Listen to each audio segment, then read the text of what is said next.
السلام عليكم ورحمة الله وبركاته.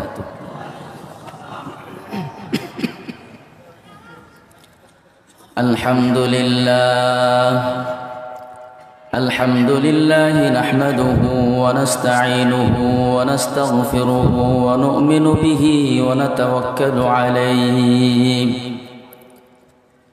ونعوذ بالله من شرور أنفسنا ومن سيئات أعمالنا. من يهده الله فلا مضل له ومن يضلله فلا هادي له. ونشهد أن لا إله إلا الله وحده لا شريك له.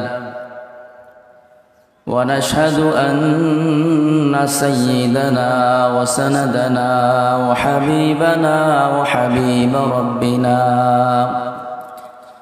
وطبيبنا وطبيب أرواحنا وقلوبنا ومولانا محمد صلى الله تعالى عليه وعلى آله وأصحابه وبارك وسلم.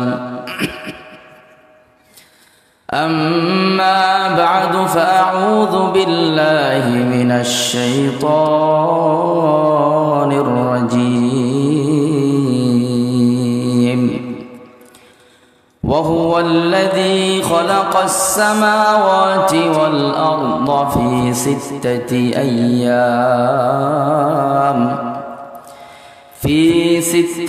أيام وكان عرشه على الماء ليبلوكم أيكم أحسن عملا. ولئن قلت إنكم مبعوثون من بعد الموت ليقولن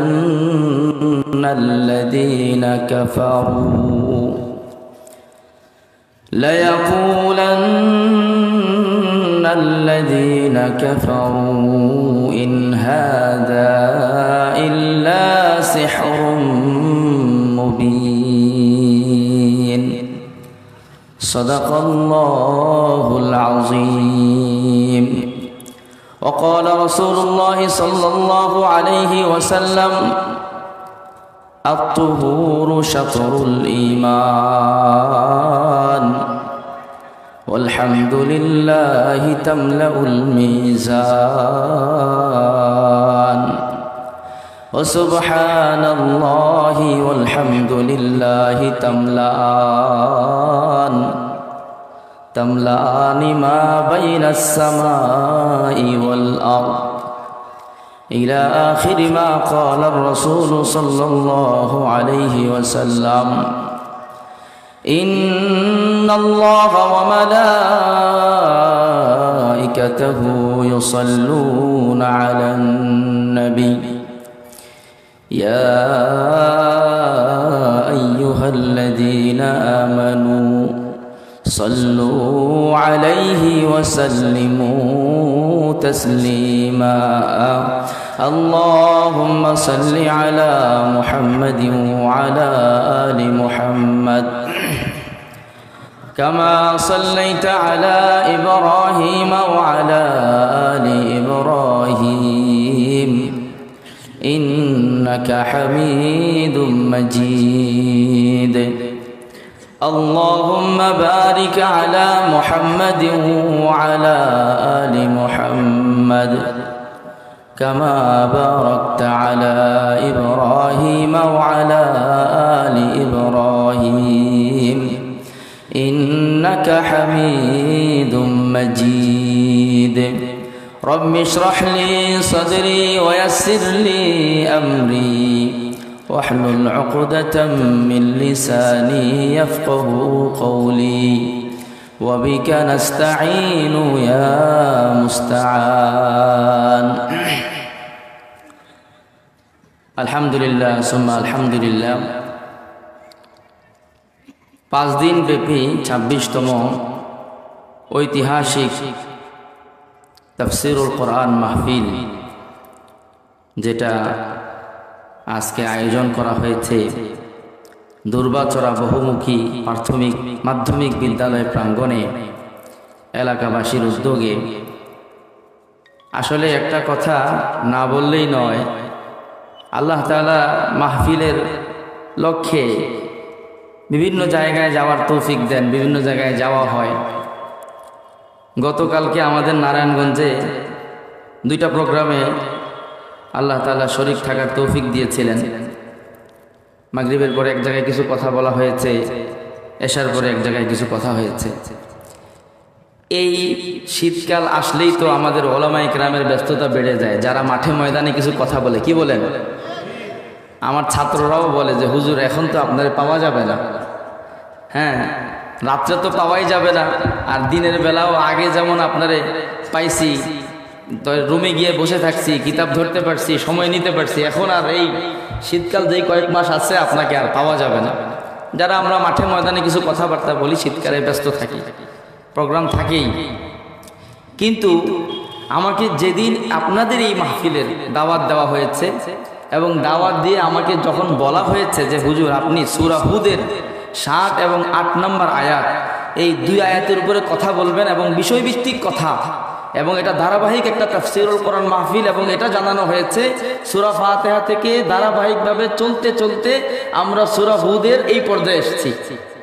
এত খুশি লাগছে, আমার মনে হয় আমি জীবনে যত প্রোগ্রাম করেছি এর মধ্যে সবচেয়ে আদর্শিক প্রোগ্রাম আজকের প্রোগ্রামকে মনে হয়েছে। আসলে এমন হওয়া দরকার। এদিক সেদিকের কথা, একবার এখান থেকে শুরু, আবার ওখান থেকে শুরু, আবার ওদিকে, আবার সেদিকে। কালকে দ্বিতীয় প্রোগ্রামের মধ্যে আমাকে বসানো হয়েছে 12:15টায় স্টেজের মধ্যে। আমার টাইম ছিল 10:30টায়, আমি যথাসময়ে উপস্থিত ছিলাম। তো উপস্থিত হওয়ার পরে ওই বক্তা কথা শুরু করেছে, উনি 10:30টা থেকে 11:30টা ছাড়তেছেন না। তো ইন্তেজামিয়া কমিটি খুব বিরক্ত হচ্ছে। আমি বলছি বিরক্ত হওয়ার দরকার নেই, হুজুর যতক্ষণ মন চায় বলতে থাকুক, একজন বললেই চলে। একদম এরকম করতে করতে 12:15 বাজছে। তো 12:15 বাজার পর আমি স্টেজে উঠেছি। তো বললাম সেই 6টা থেকে মাহফিল শুরু, 12:15, ধরেন 12টায় কয় ঘন্টা আলোচনা? 6 ঘন্টা আলোচনা। কয়েকজনকে জিজ্ঞাসা করলাম, বলেন তো এই 6 ঘন্টার মধ্যে আপনার জীবন পরিবর্তন করার জন্য যেটা আমার জীবনে দরকার ছিল, আমার জানা ছিল না, না জানার কারণে আমি ভুলের মধ্যে ছিলাম, এরকম কোন কথাটা পাইছেন আপনি বলেন তো?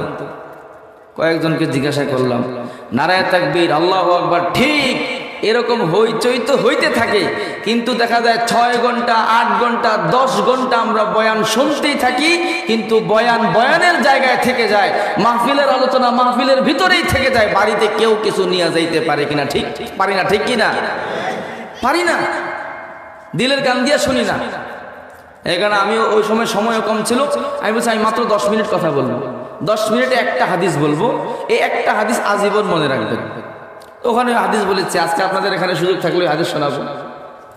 তো আমার কাছে খুব ভালো লেগেছে যে একটা আয়াতকে ফিক্সড করে এই আয়াতের উপরে কথা বলবেন। এই আয়াতে আল্লাহ তাআলা আমাকে কি মেসেজ করেছেন, এই কোরআন এটা আল্লাহ তাআলার পক্ষ থেকে আমাদের জন্য একটা মেসেজ, আমাদের জন্য একটা বার্তা। প্রতিটা আয়াতে আল্লাহ তাআলা একটা স্পেশাল মেসেজ বান্দাদেরকে দিয়েছে। কোরআন আমার জীবনে কত বছর পার হয়ে গেল, জীবনে কারো 40 বছর পার হয়ে গেল, 50 বছর পার হয়ে গেছে, কারো জীবনের 60 বছর পার হয়ে গেছে, 70 বছর পার হয়ে গেছে, 70 বছর চলে গেল, কিন্তু আমার রব এই 30 পারা কোরআনের মধ্যে, এই 30 পারা কোরআনের মধ্যে 114টা সূরা আছে, 6236টা আয়াত আছে। কয়টা আয়াত? আল্লাহ এটা কি কয়? এতদিন শুনছি 6666, 6200, আবার বাকি 400 গেল কই? বাকি 400 কোথাও যায় নাই। আল ইতকান একটা কিতাব আছে, আল ইতকান ফি উলুমিল কোরআন, আল্লামা সৈয়দী রহমতুল্লাহ আলাইহির লেখা। এই কিতাবের মধ্যে কোরআনের আয়াত সংখ্যা নিয়ে কয়েকটা মত আছে, উনি উল্লেখ করেছেন। এর মধ্যে 6666 যে মত, এটা হলো প্রসিদ্ধ, মুখে মুখে সবার কাছে প্রসিদ্ধ হয়ে গেছে, ছোট বড় সবাই জানে, কিন্তু শক্তিশালী মত এটা না।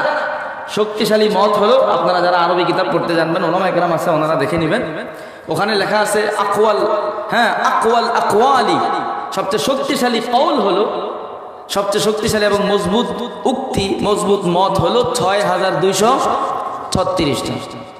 এখন অনেকের পেরেশানি লাগতে পারে, এই পেরেশানি জবাব দিতে গেলে আমি আজকে তাফসিরে ঢুকতে পারবো না, যে তাহলে 400 গেল কই বুঝুন। আসলে 400 কোথাও যায় নাই। এই যে আয়াত সংখ্যা যে কম বেশি হয়, আমি জালালাইনের শিক্ষক, আমার মাদ্রাসায় আমি আজকে 7 বছর যাবত জালালাইন পড়াই। তো পোলাপান আমার একদিন প্রশ্ন করেছে, আমরা সূরার শুরুতে আয়াত সংখ্যা নিয়ে কথা থাকে, আয়াত সংখ্যা কয়টা? তো এখানে অনেকগুলো কওল থাকে, আপনারা যারা পড়েছেন জালালাইন, ওখানে থাকে যে এখানে 112টা অথবা 13টা অথবা 15টা, কি বলেন, থাকে না? তো হুজুর আয়াত 12টা অথবা 15টা, তাহলে যেই মত 15টা, যারা বলে 12টা, তাহলে 12টা ওয়ালারা কি 3 আয়াত বাদ দিয়ে ফেলছে? 3 আয়াত বাদ দেয় নাই। বিষয়টা হলো আয়াত গণার পদ্ধতির মধ্যে গিয়ে ইখতিলাফ হয়ে যায়। কেউ কোনো জায়গায় দেখা যায় এক আয়াতকে 2 ভাগ করে 2 আয়াত ধরে, আবার কেউ কেউ 2 আয়াত মিলায় 1 আয়াত ধরে। এটাকে বুঝাইতে গেলে আমি যদি সংক্ষেপে আপনাদেরকে বুঝাই দেই, যেহেতু কোরআনের ক্লাস, এই অস্পষ্টতা থাকা দরকার উচিত না, একটু ক্লিয়ার করে দেই, তাহলে আপনারা বুঝেন। উদাহরণস্বরূপ সূরা ফাতিহার মধ্যে আয়াত কয়টা? 60টা। সূরা ফাতিহার মধ্যে আয়াত কয়টা? আমরা বলি সূরা ফাতিহার আয়াত 60টা, কিন্তু এর মধ্যে বিসমিল্লাহ নাই।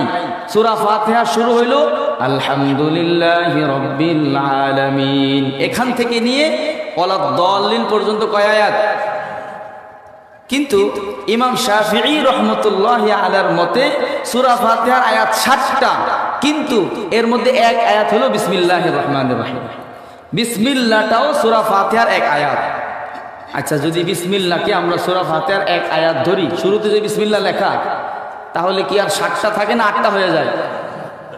60টা তো আগে ধরলাম সূরা ফাতিহার আয়াত, এখন বিসমিল্লাহকে যদি আরেক আয়াত ধরি, তাহলে আয়াত একটা বেড়ে গেল না?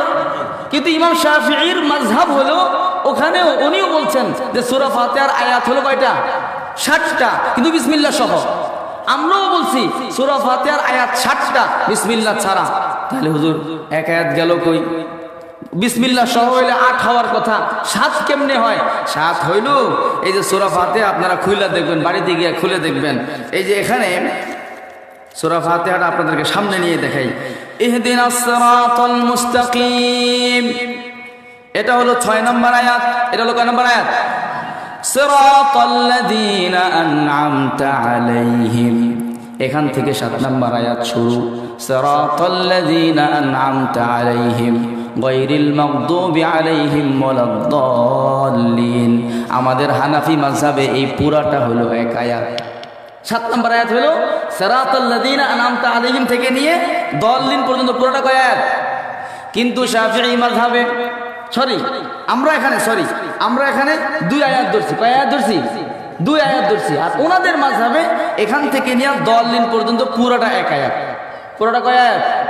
উনি সিরাত থেকে নিয়ে দাল্লিন পর্যন্ত পুরোটা কয় আয়াত ধরছেন? 1 আয়াত ধরছেন।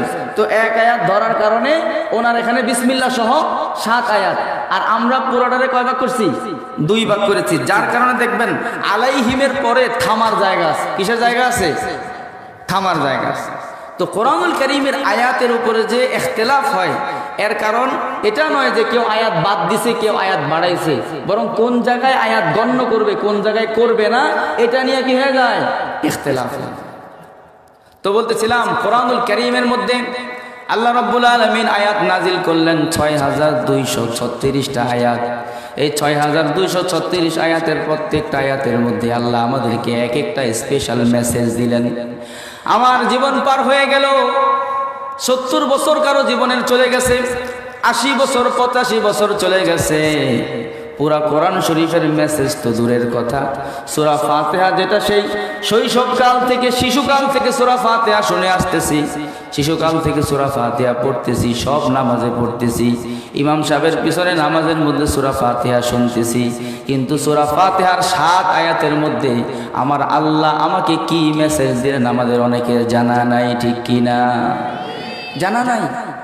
এটা কত বড় ব্যর্থতা আমাদের জীবনে, কত বড় গাফলতি। আমার রব আমাকে কি বলছেন আমি জানতেছি না। এই কারণে যারা এই জাতীয় উদ্যোগ এবং আয়োজনের ব্যবস্থা করেছেন, অন্তরের গভীর থেকে ওনাদেরকে মোবারকবাদ জানাই, সাধুবাদ জানাই। আল্লাহ তাআলা তাদের এই মেহনতকে, কোরবানিকে কবুল ফরমান এবং কিয়ামত পর্যন্ত এই আয়োজনকে অব্যাহত রাখার তৌফিক দান করেন।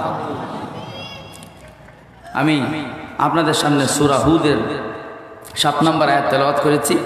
8 নম্বর আয়াতটা আমাকে দেওয়া হয়েছে কিন্তু তেলাওয়াত করি নাই, কারণ 7 নম্বর আয়াতের শুরু অংশের উপরে কথা বলে যদি শেষ করতে পারি তাহলে ওইটা তেলাওয়াত করব, আর যদি না করতে পারি তাহলে ইনশাআল্লাহ সামনে আবার কখনো আসলে ওই বিষয়ে কথা বলব। আমরা আল্লাহ তাআলার কালামকে সামনে নিয়ে বসছি। কি সামনে নিয়ে বসছি ভাই? কালামকে সামনে নিয়ে বসছি। আল্লাহ তাআলা যেমন দামি, আল্লাহ তাআলার কালামও তেমন দামি। আল্লাহ তাআলার কালাম এটা সাধারণ জিনিস না।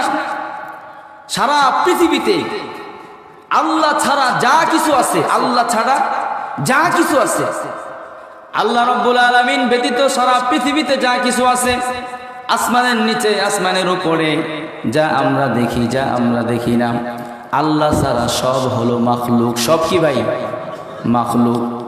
7 আসমান অনেক বড় সৃষ্টি, মাখলুক কি মাখলুক না? মাখলুক। ওর মাইকটা একটু আগায় দিলে ভালো। 7 আসমান মাখলুক, 7 জমিন মাখলুক।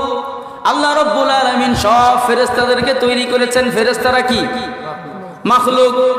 আল্লাহ রাব্বুল আলামিন 1,24,000 কিংবা 2,24,000 আম্বিয়া কেরাম পাঠাইছেন।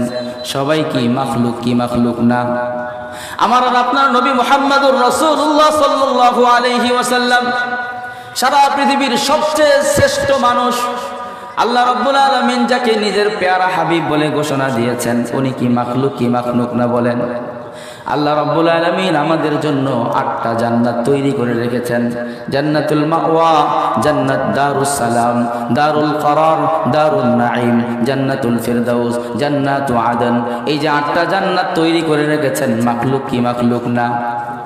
আল্লাহ রাব্বুল আলামিন যত ফেরেশতা তৈরি করেছেন, ফেরেশতাদের মধ্যে 4 জন ফেরেশতা বিশেষ, বড় ফেরেশতা 4 জন। হযরত জিবরাইল আলাইহিস সালাতু ওয়াস সালাম, হযরত মিকাইল আলাইহিস সালাতু ওয়াস সালাম, হযরত ইসরাফিল আলাইহিস সালাতু ওয়াস সালাম, মালাকুল মাউত আজরাইল আলাইহিস সালাতু ওয়াস সালাম। 4 জন বড় বড় ফেরেশতা। সবাই কি? কথা বলেন। সবাই কি? কথা বলতে হবে আমার সাথে। এটা ক্লাস, দর্স, শুধু শুনলে হবে না, আবার আমি মাঝে মাঝে জিজ্ঞাসাও করব কি বলেছে। সবাই মাখলুক। হযরত জিবরাইল আলাইহিস সালাতু ওয়াস সালাম এত বড় ফেরেশতা। কত বড় ফেরেশতা!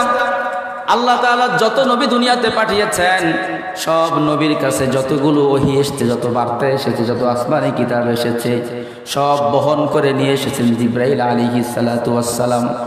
জিবরাইল আলাইহিস সালাতু ওয়াস সালাম সিদরাতুল মুনতাহা থেকে 7 আসমান ভেদ করে জমিনের মধ্যে আসেন। দূরত্বটা কিন্তু সামান্য না, দূরত্বটা কিন্তু অল্প না, এত বিশাল দূরত্ব। জিবরাইল আলাইহিস সালাতু ওয়াস সালাম চলে আসেন চোখের পলকে, মুহূর্তের মধ্যে 7 আসমানের উপর থেকে জমিনে চলে আসেন। জমিনে আসার জন্য আল্লাহ রাব্বুল আলামিন ওনাকে ডানা দিয়েছেন, পাখা দিয়েছেন। মহাশূন্যের মধ্যে ওড়ার জন্য পাখা দিয়েছেন। কয়টা পাখা দিয়েছেন?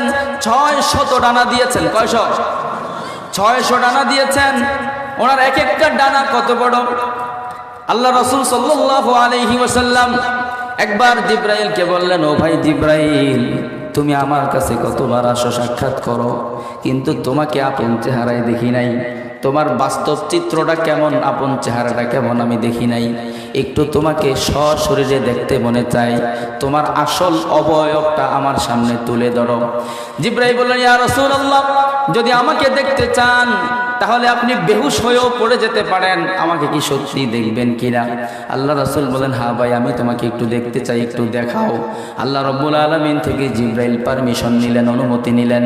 এবার বললেন, ইয়া রাসূলুল্লাহ, আমাকে দেখার জন্য একটু আসমানের দিকে তাকান, উপরের দিকে তাকান। হযরত জিবরাইল আলাইহিস সালাতু ওয়াস সালাম মহাশূন্যের মধ্যে 2টা ডানা খুলে ধরলেন। কয়টা ডানা? 2টা ডানা খুলে ধরলেন। আল্লাহ রাসূল সাল্লাল্লাহু আলাইহি ওয়াসাল্লাম জিবরাইলের দিকে, আসমানের দিকে তাকাইলেন, মহাশূন্যের দিকে তাকাইলেন। 2টা ডানা খোলার কারণে পশ্চিম থেকে পূর্ব পর্যন্ত, উত্তর থেকে দক্ষিণ পর্যন্ত পুরা আসমানটা ওনার 2 ডানা দিয়ে ভরপুর হয়ে যায়। 2 ডানায় ফাকাদ সাদ্দাল উফুক, দিগন্ত ছেয়ে গেছে। 2 ডানায় পুরো আসমান ভরে গেছে। জিবরাইল আলাইহিস সালাতু ওয়াস সালাম বলে ইয়া রাসূলুল্লাহ, আমি মাত্র আমার 2টা ডানা খুলেছি। কয়টা ডানা? 2টা ডানা খুলেছি। 2টা ডানার কারণে পুরো আসমানটা ভরে গেছে। আল্লাহ রাব্বুল আলামিন আমাকে শুধু 2টা ডানা দেয় নাই, এরকম বড় বড় 600 ডানা দান করেছেন। কয়শো ডানা? এত বিশাল বড় ফেরেশতা মাখলুক কি মাখলুক না? মাখলুক কি মাখলুক না? মাখলুক। আল্লাহু আকবার। জিবরাইল মাখলুক। আল্লাহ রাব্বুল আলামিন আরশ বানাইছেন। আজকে সুযোগ হলে আরশের আলোচনা করব। আল্লাহ রাব্বুল আলামিন কুরসি বানাইছেন। আল্লাহর কুরসি কত বড়! এই বিশাল কুরসি বানাইছেন, আরশ বানাইছেন। বলেন আরশ মাখলুক কি মাখলুক না? আল্লাহ বাদে যা কিছু আছে সব মাখলুক। যা দেখি বা যা দেখি না, যা শুনি, যা শুনি নাই, যা কল্পনা করতে পারি, যা কল্পনা করতে পারি নাই, সব মাখলুক। আল্লাহ ছাড়া সব মাখলুক। কিন্তু এই জমিনের মধ্যে একটা জিনিস আছে। এই জমিনের মধ্যে আমার আর আপনার হাতে আছে, আমার আর আপনার ঘরের মধ্যে আছে, আমার আর আপনার র্যাকের মধ্যে আছে, মসজিদের র্যাকের মধ্যে আছে, মাদ্রাসার সেলফগুলোর মধ্যে আছে। আমার আর আপনার ছোট ছোট বাচ্চারা বুকের মধ্যে নিয়ে চলাফেরা করে, আমিও বুকের মধ্যে নিয়ে চলাফেরা করি। ইচ্ছা হইলেই খুলে চোখের সামনে তুলে ধরতে পারি। জমিনের কাগজের মধ্যে লেখা হয়, আমাদের সচরাচর সবার ঘরেই আছে। এই আল্লাহ তাআলার কালাম। সারা পৃথিবীতে আল্লাহ ছাড়া সব মাখলুক, কিন্তু আল্লাহর কালাম মাখলুক না। আল্লাহর কালাম কি না? তাহলে এটা কি? এটা হলো খালেকের কালাম। এটা কি? আল্লাহর কালাম। এটা মাখলুক না। এই কারণে পৃথিবী যখন ধ্বংস হয়ে যাবে কিয়ামতের সময়, পৃথিবী যখন ধ্বংসের একদম কাছাকাছি সময় চলে আসবে, সারা পৃথিবীর সব কিছু ধ্বংস হবে, সব কিছুর উপরে ধ্বংস নেমে আসবে। আল্লাহ রাব্বুল আলামিন সব কিছু ধ্বংস হওয়ার ঠিক আগ মুহূর্তে আল্লাহর কালামকে জমিন থেকে উঠায় নেবেন। এটা মাখলুক না, এটা খালেকের কালাম। আজীব, আশ্চর্য। কোরআনকে যদি কেউ অনুভব করে, কোরআন কি জিনিস, আল্লাহ তাআলার সাথে সরাসরি কথা বলার মাধ্যম হলো এই কালামুল্লাহ। সুবহানাল্লাহ। আপনি যখন কোরআন তেলাওয়াত করেন, তখন একটা বই পড়েন না, একটা গ্রন্থ পাঠ করেন না, একটা কিতাব পড়েন, বিষয়টা এরকম না। তখন আপনি আল্লাহ তাআলার সাথে সরাসরি কথা বলতে থাকেন, আপনি বলতে থাকেন, আল্লাহ শুনতে থাকেন। কালামুল্লাহ।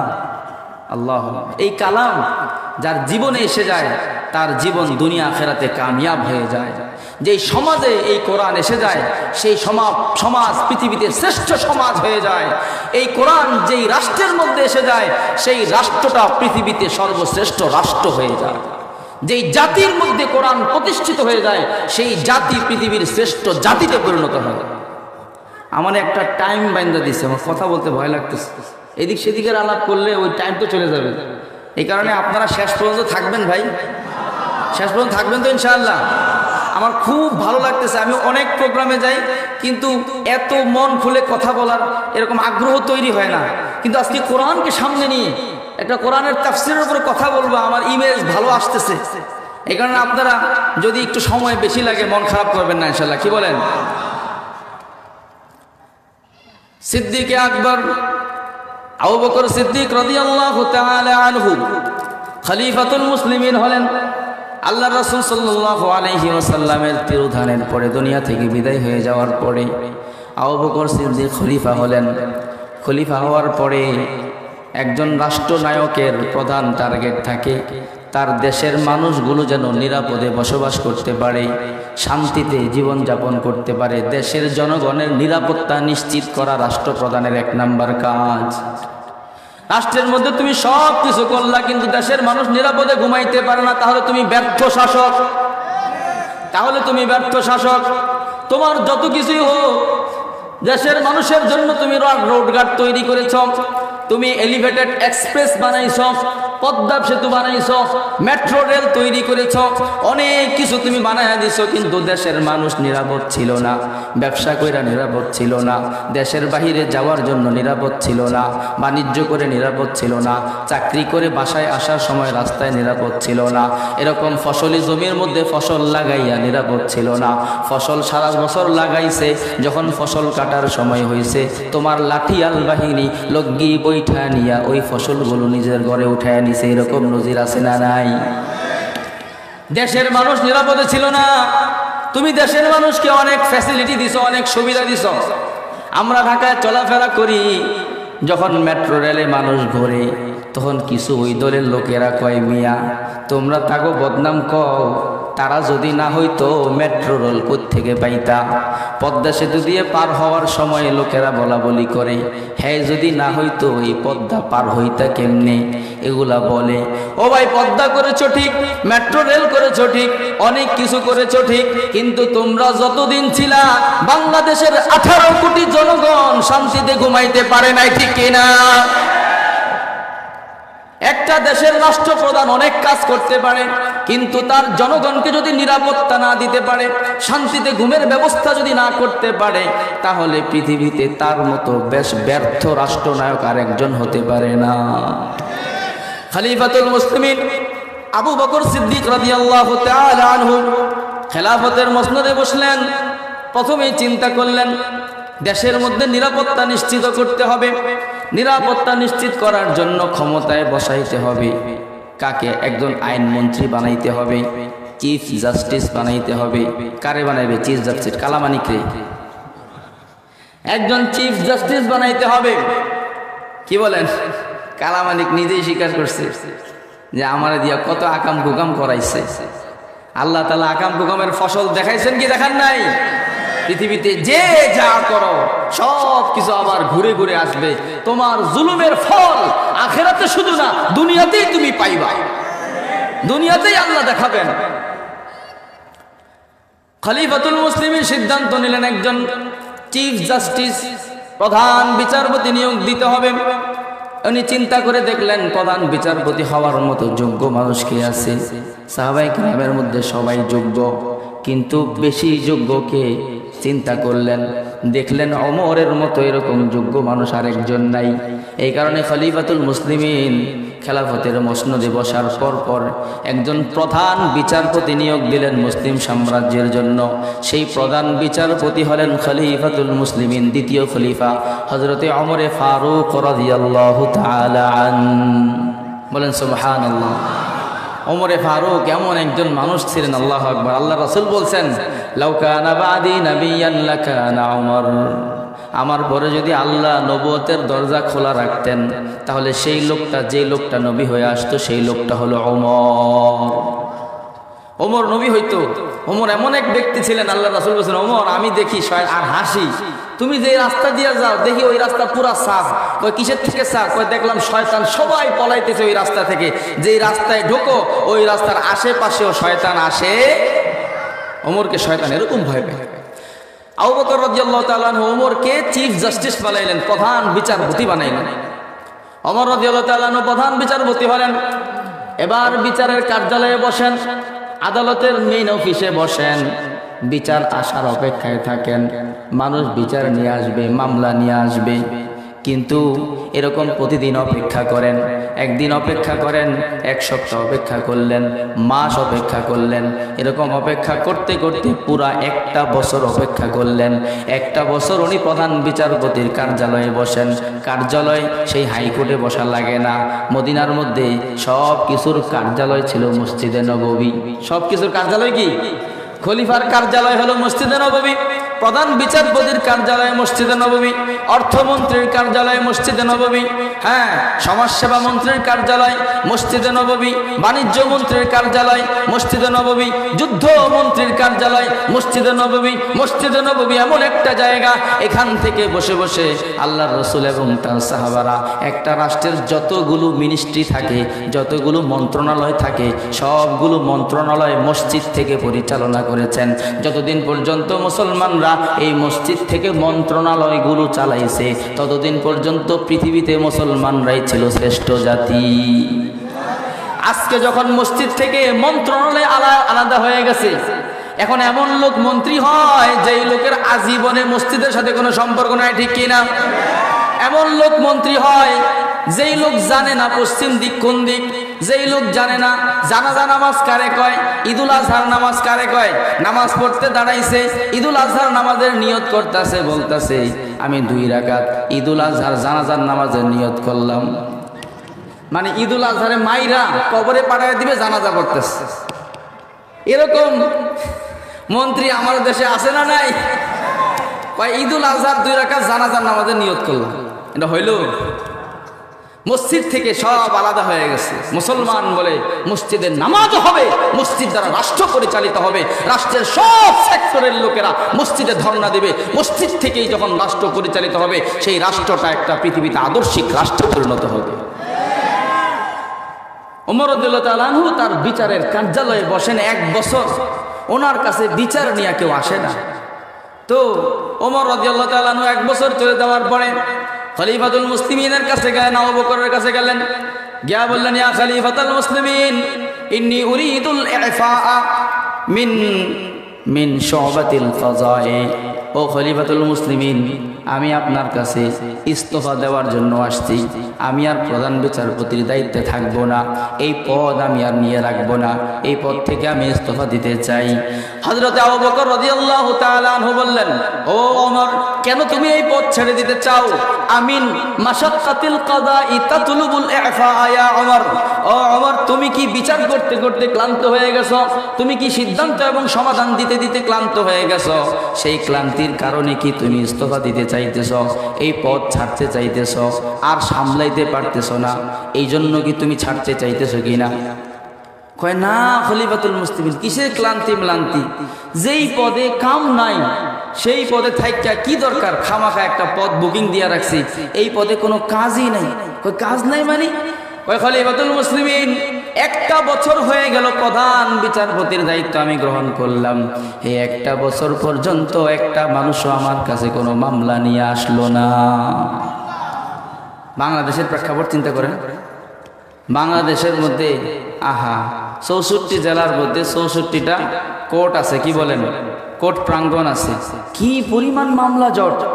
আমাদের মুরব্বীরা বলতেন যে বাংলাদেশে মামলা জট এত বেশি, কেউ যদি মামলার সমাধান পাইতে চায়, কোনো কেস করার পরে যদি বিচার পাইতে চায়, তাহলে তার 3 জিনিস লাগবে। কয় জিনিস লাগবে? 3 জিনিস লাগবে। 1 নাম্বার, কারুনের সম্পদ লাগবে। কারুনের নূহ আলাইহিস সালামের বয়স লাগবে, আর আইয়ুব আলাইহিস সালামের মতো ধৈর্য লাগবে, ঠিক কি না? এই মামলা তারপরে কি সমাধান আসে না, এরকম মামলা জট। উনি বলেন 1 বছরে কেউ বিচার নিয়ে আসে না। ওমর আবু বকর রাদিয়াল্লাহু তাআলা আনহু ভাবলেন, মানুষ যে বিচার নিয়ে আসে না, কারণটা কি?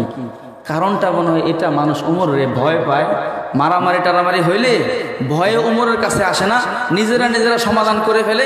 কারণ ওমর তো গরম মানুষ, উল্টা পাল্টা হইলে ওখানে গিয়ে মার খেতে হবে। মনে হয় ওমরের ভয়ের কারণেই বিচার নিয়ে আসে না। আবু বকর সিদ্দিক রাদিয়াল্লাহু তাআলা আনহু পেরেশান হয়ে গেলেন, কি হয়েছে, মানুষ বিচার নিয়ে আসে না কেন, মামলা নিয়ে আসে না কেন? এটার তো একটু যাচাই করা দরকার। আসলে মামলা যদি প্রধান বিচারপতির কাছে না আসে, তাহলে কার কাছে যায়? মানুষের ঝামেলা তো হতেই পারে, এই ঝামেলা মেটানোর জন্য কার কাছে মানুষ যায়? হযরত আবু বকর রাদিয়াল্লাহু তাআলা আনহু একটা সাব কমিটি গঠন করে দিলেন, একটা কোয়ালিশন গঠন করে দিলেন। আলী রাদিয়াল্লাহু তাআলা আনহু সহ আরো কয়েকজন সাহাবাকে দিয়ে একটা কমিটি গঠন করে দিয়ে, তদন্ত কমিটি, তাদেরকে দায়িত্ব দিলেন, তোমরা 1 মাস পর্যন্ত তদন্ত করো, এলাকায় ঘুরে ঘুরে যাচাই করো। মানুষের ঘরে ঘরে ঝামেলা হতে পারে, স্বামী স্ত্রী মারামারি ঝগড়া লাগতে পারে, প্রতিবেশীর সাথে সমস্যা হতে পারে, পাশের জমিনওয়ালার সাথে সমস্যা হতে পারে। এই সমস্যাগুলোর সমাধান মানুষ কোন জায়গায় গিয়ে করে, এটা একটু তোমরা তদন্ত করে আমাকে রিপোর্ট দাও। 1 মাস পর্যন্ত অক্লান্ত পরিশ্রম করার পরে আলী রাদিয়াল্লাহু তাআলা আনহু সেই তদন্ত কমিটি 1 মাস পরে রিপোর্ট জমা দেয়। রিপোর্টের মধ্যে বলা হয়, ও আমিরুল ও খলিফাতুল মুসলিমিন, আমরা 1 মাস পর্যন্ত মদিনার প্রতিটা অলি গলিতে রাত দিন মিলে ঘুরলাম, সব জায়গায় ঘুরে বিগত 1 বছরের রিপোর্ট আমরা সংগ্রহ করলাম। এই 1টা বছর আল্লাহর রাসূল দুনিয়াতে গেছেন, 1টা বছর পার হয়ে গেছে। এই পুরা 1 বছরে মদিনার মধ্যে কোনো জায়গায় 2 জন মানুষের মধ্যে একটু ঝগড়াও হয় নাই।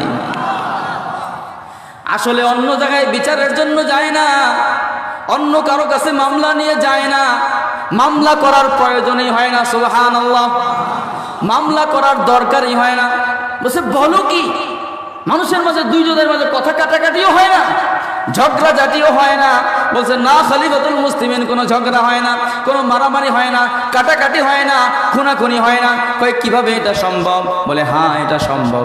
ফাইন্নাহুম ইয়াঈশুনা তাহতা যিল্লি কিতাবি রাব্বিহিম, কয় এটা হলো কোরআনের বরকত। কারণ তারা তাদের রবের কিতাবের ছায়ায় বসবাস করে, কোরআনের ছায়ায় বসবাস করে।